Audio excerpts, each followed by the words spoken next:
Good morning. Thank you all for joining us. Wait just a couple minutes to see who else is going to jump on with us, and then we'll get started. If you can do us a favor, and if you're not speaking, if you could mute your microphone so that we don't get feedback, that would be amazing as well.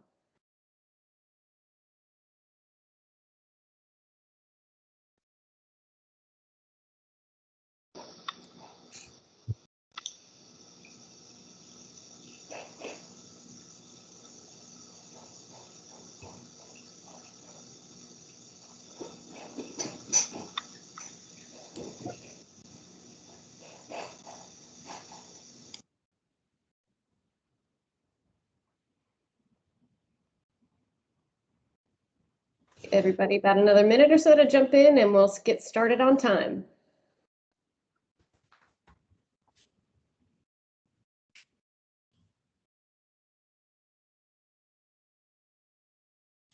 All right, we are looking at 10:30, so I'm going to go ahead and get started. Good morning or afternoon, wherever in the world we find you today. Thank you for joining us, and we're looking forward to sharing our stories with you and looking forward to bringing some awareness to all the different types of careers that are available in the energy industry, as well as how can you move from one career to the next, from one industry to another, and really make an impact, and what types of jobs are available and what type of careers there are opportunities for within the energy industry. My name is Stephanie Crabb, and I am going to be moderating a panel today with the lovely Kylie Rubis and Jason Waters. So I'm going to go ahead and kick it off to them and really give you an opportunity to hear their stories about changing careers and perhaps not starting in the energy industry, but ending up here. So I'm going to turn it over to Kylie to tell us about her and how you got into the energy industry, and just let us know all about you. Awesome. Thank you, Stephanie. Also, first and foremost, I'm so happy that we have been given this opportunity to talk to you guys and hopefully inspire you. So again, my name is Kylie Rubis. I'm originally from Billings, Montana. A little bit about me. I grew up on a farm, and at the ripe age of 12 years old, that's where my dad taught me how to weld. I am currently here in Salt Lake City, Utah. What brought me here was I was actually in a really bad head-on car crash. And after breaking multiple bones between my back, hip, and pelvis, I needed to have, my heart actually stopped for 3 minutes. I had a stroke. Doctors totally deemed me as disabled for the rest of my life, said I wouldn't walk again, hold down a full-time job, of which I replied to, watch me. And so that's what I did. So I needed to have these heart surgeries, and the closest place to do it was actually here in beautiful Salt Lake City. So once I was able to get my life back on track, I decided to take my life back, and I needed an education at that time. And I just looked back to what made me most happy when I was a child, and that was welding. And so that's when I decided to go and get my degree in Associates of Applied Science in Welding, Fabrication, and Inspection. And sure enough, I was able to meet a beautiful individual here at Dominion Energy, and that's what brought me here. So now I am the first female pipeline welder here in Salt Lake operations, and currently thriving in it. So.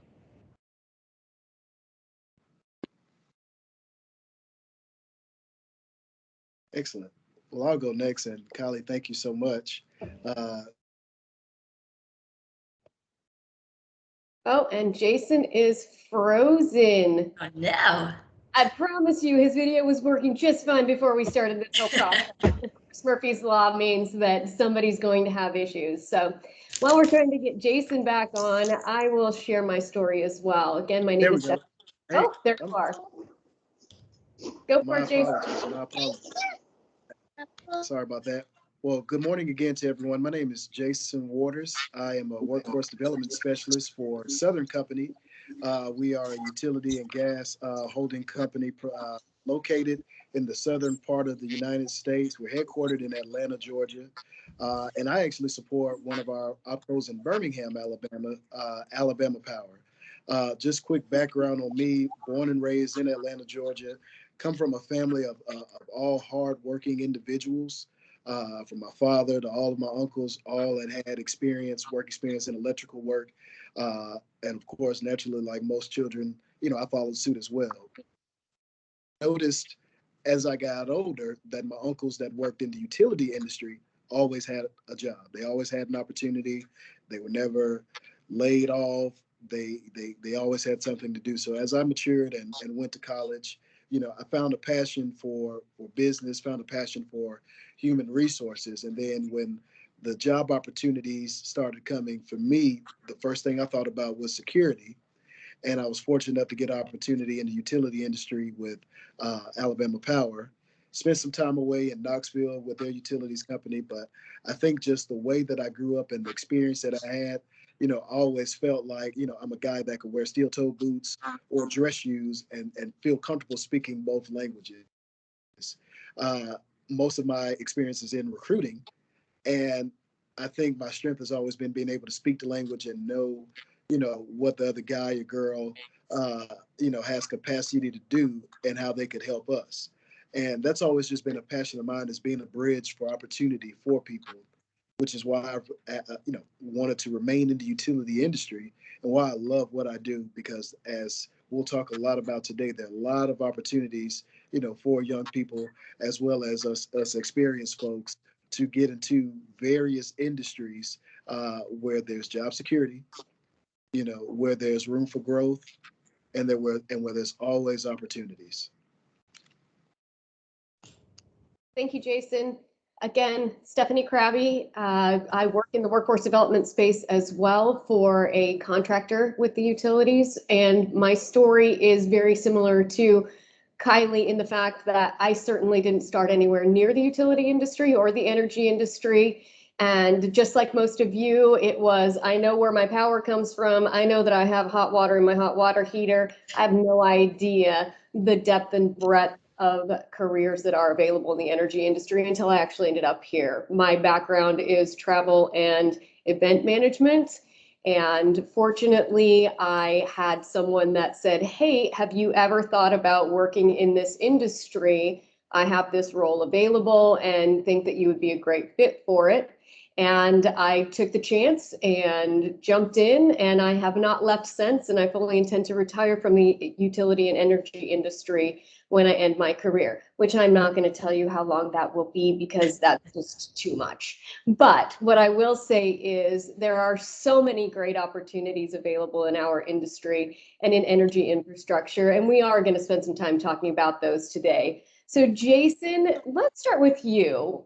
Was the energy industry your first choice when you were looking at what type of career you wanted to get into? I will always tell you that it was my first choice, although it didn't choose me first. Like a lot of us, prior to finding a home in the utility industry, I had done some time in like we talked about, small electric, you know, supply chain, warehouse, and then even on the professional side in corporate America and finance. And I think for me, what really triggered me what I like to call coming home, was around 2008, 2009, where in the financial industry there were a lot of layoffs. A lot of entry level people like myself. As always, the last hired, first fired type of thing. And I decided to go back home to the utilities, primarily just because of the security. And I saw, you guys heard me talk about my uncles and relatives. All of these folks were retiring. However, they were finding it hard. Their companies finding it hard to find, the second wave of talent.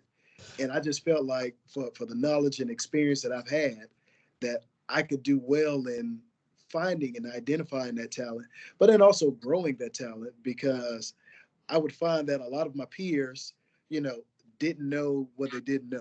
And I know that probably folks on this call, we all can relate to that. Sometimes we don't know that, our experience in welding, our experience in agriculture, our experience, even in athletics could be transferable to, a job in power delivery, working as a utility line worker, because it's one of those fields that unless you're in it, you don't know that you could do it, especially if you didn't grow up around it.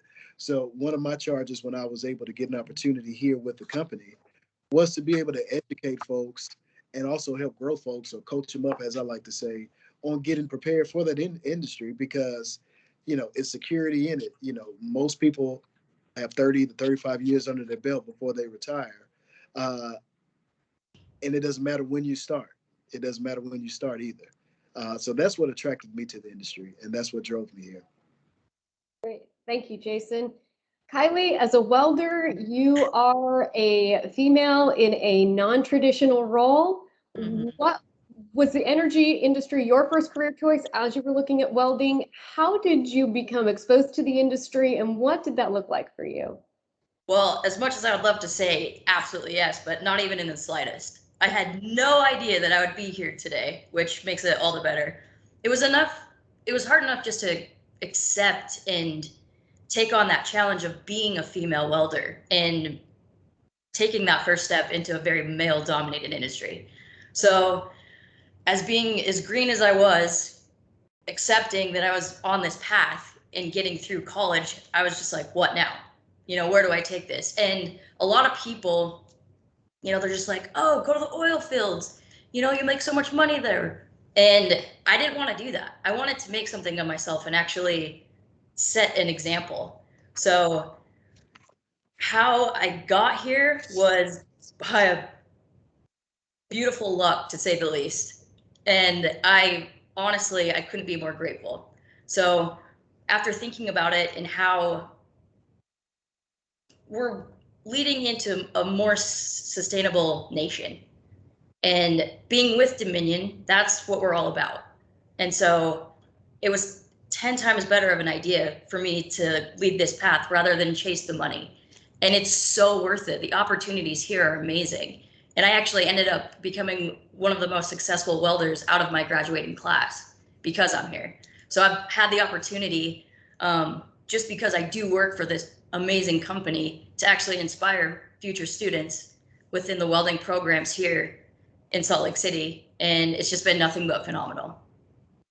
That's fantastic. So I know that your story is very interesting about how you ended up at Dominion, how you ended up employed full time. I know that, an internship turned into a much greater relationship. So can you just share a little bit of that with us? Yeah, absolutely. So her name is Nancy Phillips. She works here in Salt Lake City. I was a bartender at the time, and I had just applied to school, and I was serving her one day, and she was like, Kylie, you're very interesting. Just tell me more about yourself.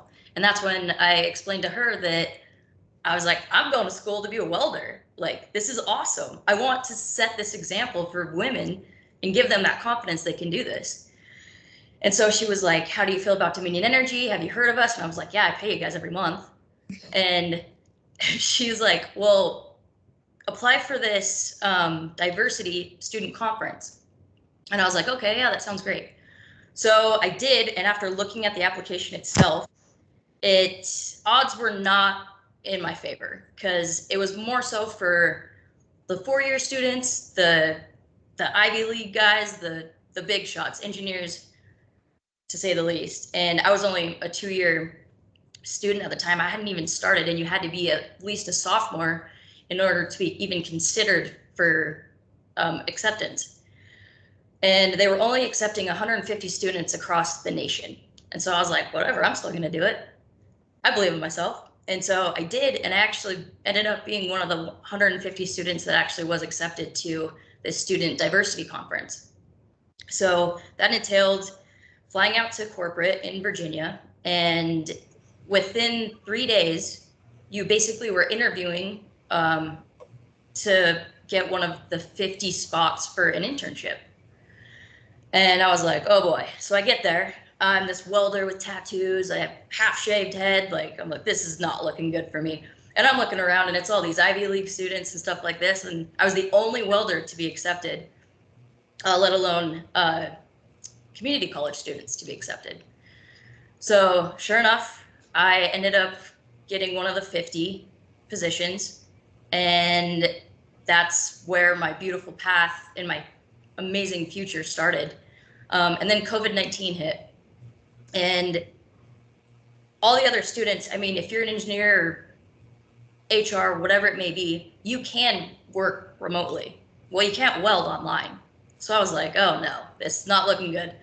But luckily they let me come into Salt Lake operations, and sure enough, I thought it was only going to be a 6-week internship, but it then extended to a 12-week internship. And then I made enough of an impression that they offered me a part-time job while I finished school, and I graduated, and then they offered me the full-time job, and I'm here today. So awesome. Thank you for sharing that. Thank you. Jason, I know that a lot of people out there may be taking classes and maybe going back to school and may think, I don't really think that the energy industry is for me. I have a degree in criminal justice, perhaps, or something like that. Can you just speak to that as a workforce development specialist in Sure. what does that really mean, and how open is the industry to training somebody or to accepting somebody that doesn't necessarily have the credentials that they feel they need in order to be able to be successful in our industry? Thank you so much. I think if I had $1 for every time I would, run across somebody, tell them about opportunity, and the first thing that they say is, well, I don't know anything about that, I'd be able to take all of us on a lovely, excursion, on the house. And my follow-up to that is always, hey, what it is that you are bringing to the table is probably enough to get you started going on the right path. I know during my time I've hired, ex-NFL players, person with an art degree, shout out to Kylie, a bartender, just you name it. But the thing that they all had in common was, a passion to do something different, and at least had an awareness of hard work and willing to participate and be trainable. I would say those are the 3 components those are things that you really can't teach. If you have that, we could teach you any and everything. Sometimes for me, and I think we've all have experienced this, the fine line between, failure and success is just somebody believing in you, just somebody seeing that you have the intangibles to do something that may be out of scope of what your experience is. So for me, when we develop these pipelines for Southern Company, or we try to identify talent, yes, they need to have some type of base level manual labor experience. But then after that, I'm looking for the person that's going to show up on time, the person that's trainable, the person that is good with conflict resolution, the person that shows initiative. I see Mr. Gerard nodding his head. Those are things that you just can't teach. And those are the things that we look for.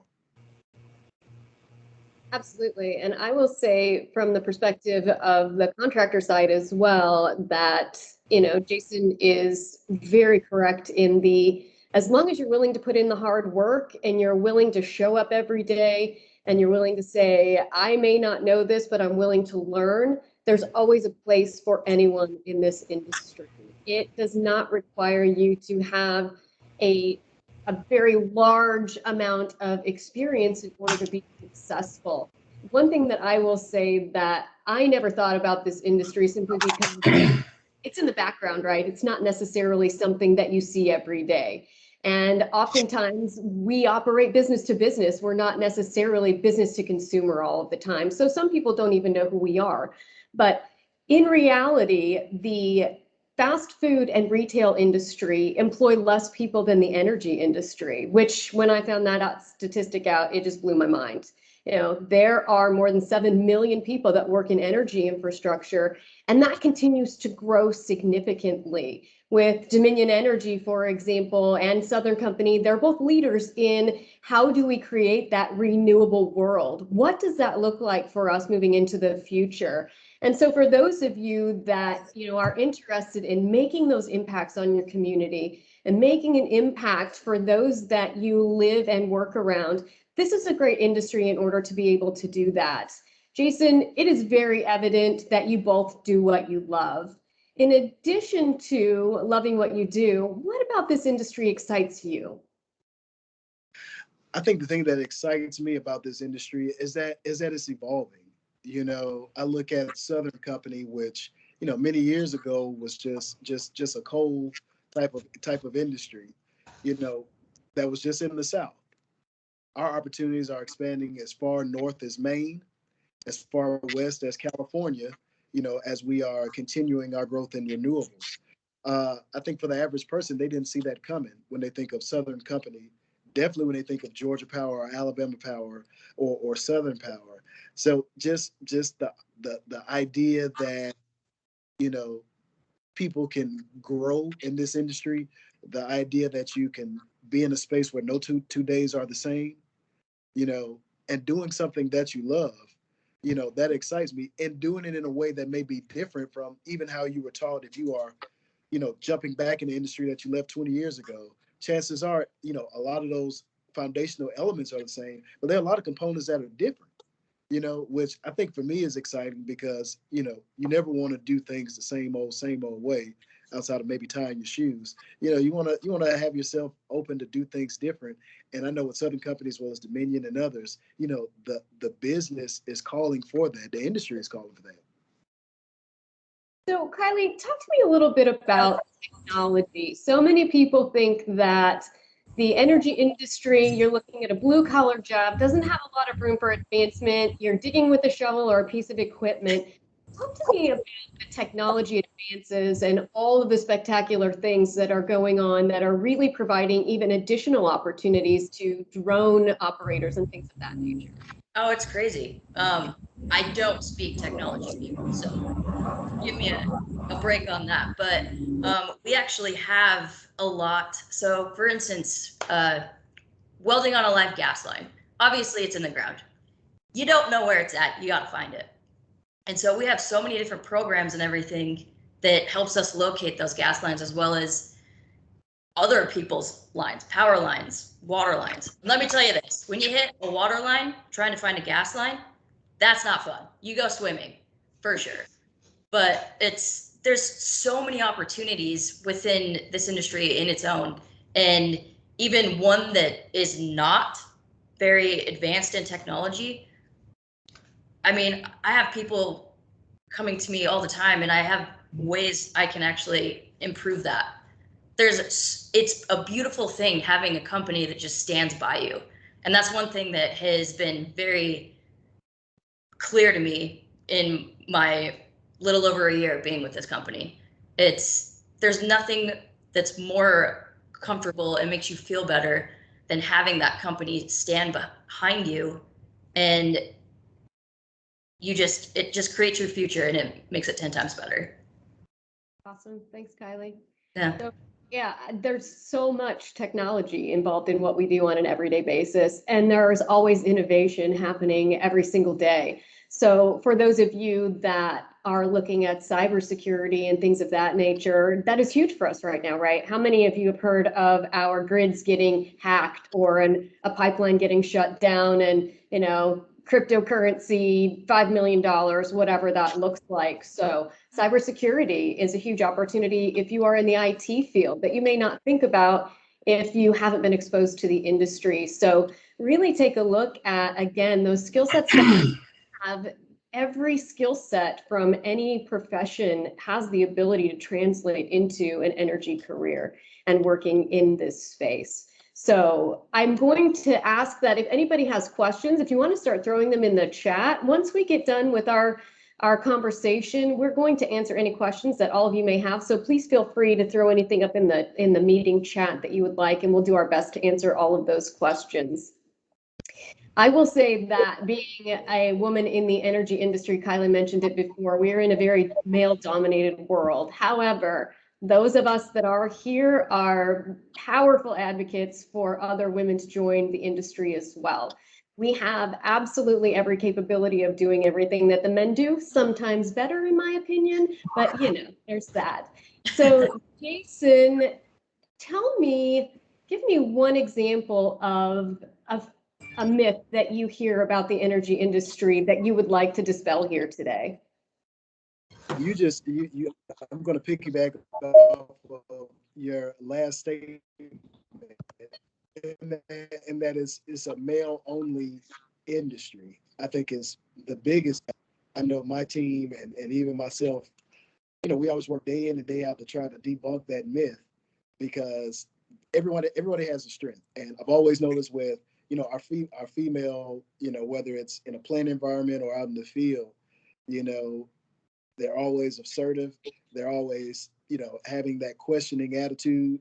And sometimes you may be on a crew where you need that. You need that person to be that. And then also, I'm very big on people have to see it to believe it.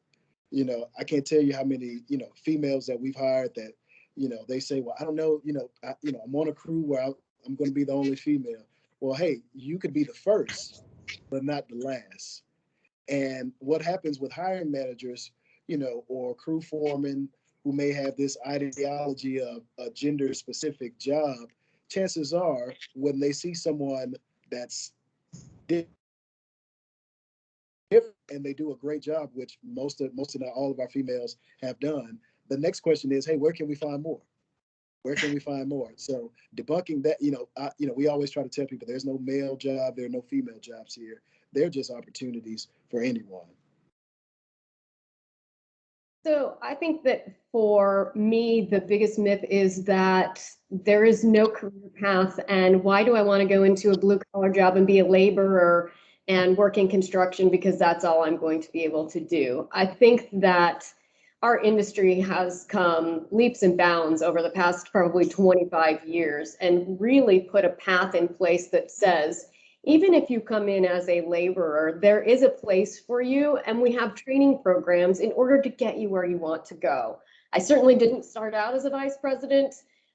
14 years ago, I came in as a payroll and P card specialist and have worked my way through the organization and through the education programs that we have. So I would say that for me, one of those myths is that if you start as a laborer, you're just stuck in that job forever and there's no opportunity to move forward from there. Kylie, I know that you work in a field position. What has your experience been with that type of a myth that hangs out there all the time? Oh gosh, it's been entirely rewarding, and I cannot emphasize that enough. Yes, obviously, I'm the first female to take on this role, and I love that. Obviously, it is a scientific fact that men are naturally going to be a little bit stronger than women. There's no doubt about that. But stepping into a role such as this, as a female, it forces you to be creative on a solution that often benefits everyone. And it's just a constant, beautiful challenge that you're learning every day. And so as you're leading by example, you're almost teaching. And it's nice to actually, I'm the only female out of 150 men in our operations. And it's so rewarding to have these guys actually look up to me for guidance and inspiration. So to say the least, it's an undeniably grateful experience, and I couldn't be more happy. Jason, can you talk a little bit about Southern Company career paths and ways to get from point A to point B, and that they're not dead-end jobs and they're not just, I'm going to be digging for 30 years? No, I was getting excited as you guys were talking, because one thing that I will tell you about Southern Company, regardless of the opco that you support, more than likely where you start is not where you're going to finish. Stephanie, a lot like what you said, it's not uncommon, for a VP to have started, in the mailroom, or even, my current supervisor started, on a tree trimming crew and is now a director. I think because one common thing that you'll see in Southern Company is, after 2 months or 3 months or so, people will just commonly ask you, hey, what are your next steps? What are your plans? Regardless of where you are, because there's opportunity to help grow the business by the knowledge that you're learning wherever your job is. And there's an environment that we want to keep you here. It takes a lot to find talent. Once we have that talent, we want to keep it and see where you go. Earlier, we mentioned, as an example, somebody that may have a non-technical degree that could start out in the technical space. It's not uncommon that there may be an opportunity for you to leverage that degree that you thought at the time was meaningless in another role, And then there's also opportunities to enhance and grow yourself. Our company, like a lot of others, have a tuition reimbursement program. Now, I have to preface that by saying it has to be relevant to the industry. So, Not going to give out any basket weaving degrees, financing that. However, let's say that you're a welder and you may want to get an engineering degree. That's something that we would support. Or if you have an engineering degree and want to get your MBA, that's something that we would support because that's by you getting better, that's going to help us get better.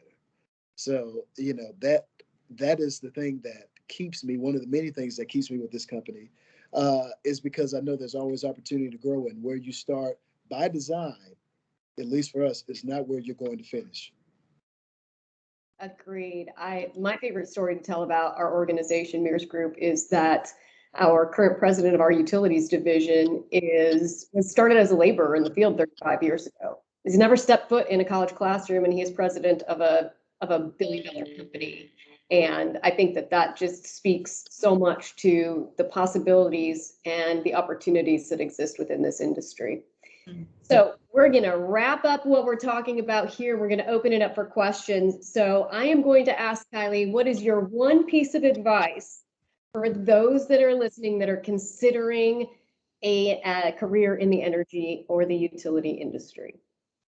Please take that first step, because I promise you it will change your life forever. I've worked my butt off to get to where I am today. And I never thought that this opportunity would ever be possible. And it just keeps going up from there. So please do this. Do it for yourself. It will change your life forever. And I can promise you that from the bottom of your heart. All you have to do is just take that one step. Have that confidence, and you will not look back at all. Thanks, Kylie. How about you, Jason? I think for me, the second part to that, from what Kylie said, is don't count yourself out. I think whether you're at an entry level stage of your career or mid career, or if you've even left one career looking to do something different, all could easily say, well, I don't know if I can do this now. I think, now is the best time ever in 2021 to do your research, to learn about the opportunities, whether it's in a corporate setting, in a field services setting, or wherever. There are opportunities where you can help contribute. Whether you're coming from computer science background, you may be thinking, well, what in the world could I do in the utility industry? We talked about cybersecurity earlier. We talked about, the different applications that we need, because no one has maps out in the field anymore. We have iPhones and we have applications. We need people with that type of skill set to help. So don't count yourself out. Do your research. And mine would be along the same lines, is keep your opportunities open. Even if you think that something's only a partial fit for you, reach out to somebody that works for the organization. Look at the opportunities for jobs that are available on their websites, because we, like any other corporation, have every single department, every single group. We're not all just digging ditch or climbing poles all day long. We all have accounting functions. We all have the IT functions, as well as all of the other corporate functions in our organizations. So don't hesitate to look at any of the utilities, any of the utility contractors, and just say, what's out there that I may be qualified for, or what is interesting to me. I will tell you, any of you can reach out to me on LinkedIn at any time. Always happy to answer questions, always happy to have a conversation. So don't hesitate to reach out that way. I know that somebody asked a question over here on the chat. How can we look for future opportunities? Chastity says that the speaker bios can be found in the resource center on the platform for today's event under resources. So you can get our information there as well. But again, you can also connect with us all on LinkedIn. So I am going to go to the chat and see if we can answer some of the questions over here. So be prepared, because I have no idea what's in here, Kylie and Jason. I got it. This is exciting. So I have someone asking, I'm a career changer. What are the potentials for solar energy systems engineers? Jason, I'm going to turn that one over to you. Definitely. I will tell you, within the industry, as resources for, generating power are changing. Renewables are cost efficient and growing, that I know for Southern Company, we have plants all, throughout, the western part of the country. And, we have to have, renewable operations engineers or performance engineers to help with overall construction and design of those plants, and also the flow of that power to to our states, as well as to the companies, be it commercial or industrial, that they support. That there's opportunity to travel from an engineering perspective, because your home, even in this pandemic space, could be, from your house or in Birmingham or Atlanta, but you still have an opportunity to travel in support of those plants, throughout the country. That I'm also going to drop a shameless plug. Please go to southerncompany.com and check under the careers tab, to research the opportunities at Southern Power and our growing renewable services fleet. I'm also going to give a shameless plug. Our parent services just purchased the largest renewables contractor in the United States, are in the process of acquiring.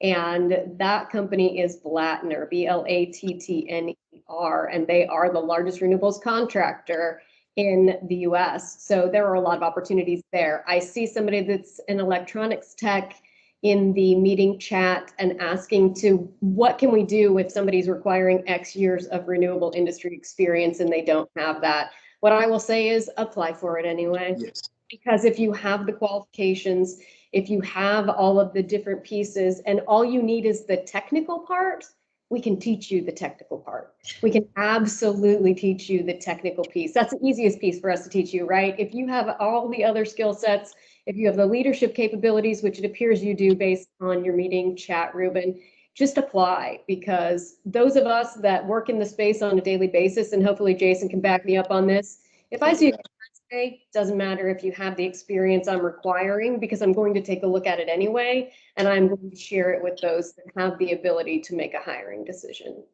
Without a doubt. And Ruben, I know for us, we try to balance, entry-level talent with experienced talent.